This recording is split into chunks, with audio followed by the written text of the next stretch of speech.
Au nom du Père et du Fils et du Saint-Esprit. Amen. Aujourd'hui, 24 mai, de la 7e semaine de Pâques. Ô Seigneur, envoie ton esprit et tout sera créé, et tu renouvelleras la face de la terre.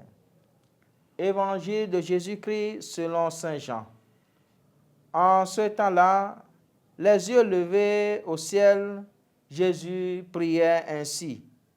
Père Saint, garde mes disciples unis dans ton nom, le nom que tu m'as donné, pour qu'ils soient un, comme nous-mêmes.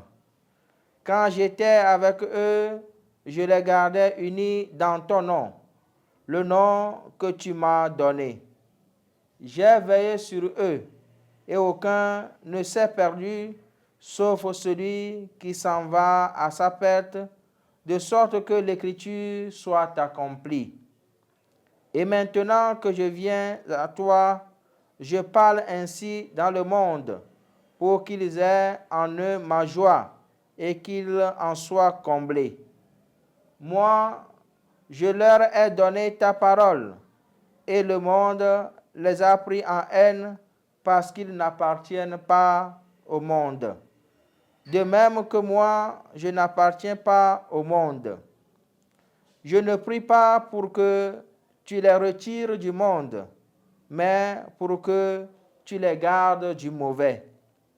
Ils n'appartiennent pas au monde, de même que moi, je n'appartiens pas au monde. Sanctifie-les dans la vérité. Ta parole est vérité.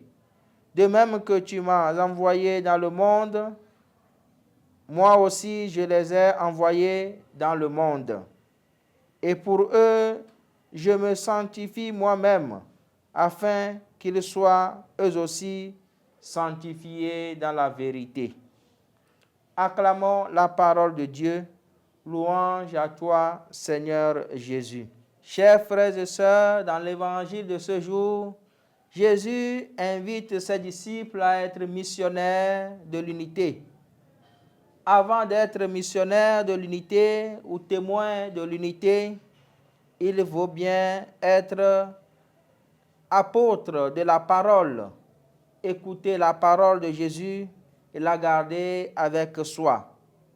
Cette parole est justement celle qui permet de fuir ou aide à fuir le mauvais et être à l'abri de l'ennemi. C'est également cette parole qui sanctifie dans la vérité. Voilà pourquoi la parole de Dieu est source de l'unité. Elle est source de l'unité parce qu'elle permet d'être connecté et d'être en union avec Dieu lui-même. Jésus annonce qu'il est le chemin, la vérité et la vie. Voilà pourquoi celui qui garde sa parole garde également sa vérité.